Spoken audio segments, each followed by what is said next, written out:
I keep hearing people swear by the budget pre-built rigs you can snag on flash sales, only to end up with a machine that chokes on the first demanding title and forces a pricey upgrade a month later.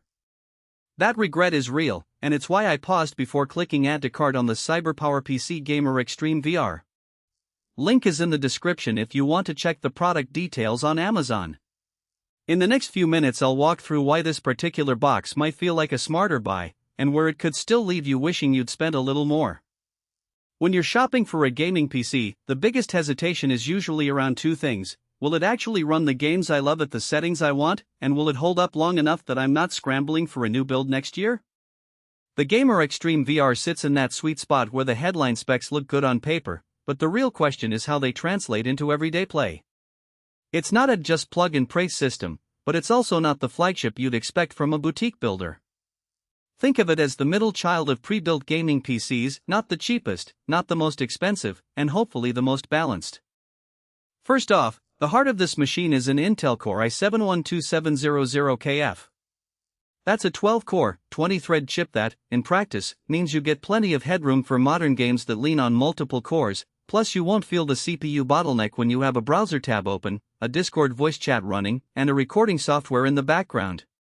In my own testing, the i7 kept frame rates steady in titles like Apex Legends and Valorant even when I cranked up the graphics to high settings, and it handled the extra load of streaming at 1080p without noticeable hiccups.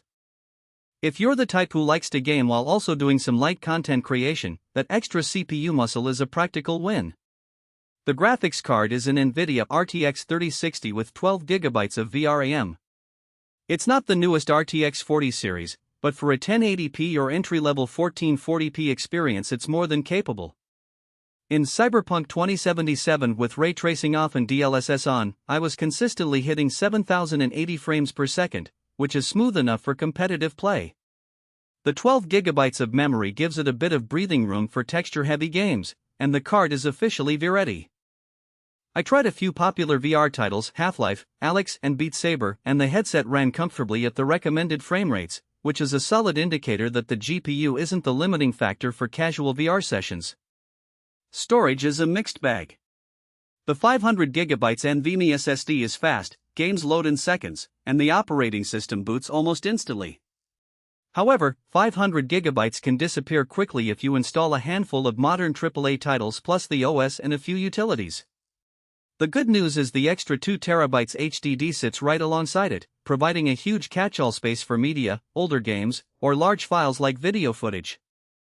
In practice, I found myself installing my most played titles on the SSD for speed, while dumping the rest onto the HDD. If you're comfortable managing where things live, the combo works fine. If you'd rather have a larger SSD out of the box, you'll need to factor in an upgrade. Connectivity is straightforward.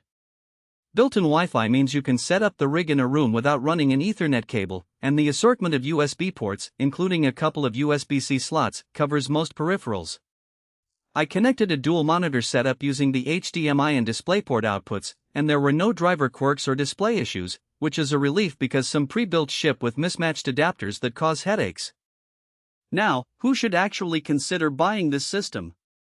If you're a gamer who wants a solid, ready-to-play experience without diving into the parts selection rabbit hole, this is a decent pick. It shines for players who primarily game at 1080p, want the ability to dip into VR occasionally, and appreciate that the CPU won't become a choke point when multitasking. It also makes sense for students or remote workers who need a capable machine for both work and play. The 16GB of DDR4 memory is enough for most productivity suites, and the Windows 11 home installation means you're not starting from a blank OS. On the flip side, you might want to skip it if you're chasing ultra-high-resolution 4K gaming at max settings, or if you plan to future-proof for the next generation of titles that could demand more VRAM and raw GPU horsepower. The RTX 3060 will start to feel strained in newer, texture-intensive games if you push past 1440p. Additionally, while 16GB of RAM is adequate today, power users who routinely run heavy video editing suites, large virtual machines, or simultaneous game streaming at high quality might hit the memory ceiling sooner rather than later. In that scenario, you'd be looking at a system that needs a RAM upgrade relatively early in its life. There are a few practical weaknesses worth flagging before you decide. The case isn't a silent fortress. Under load, the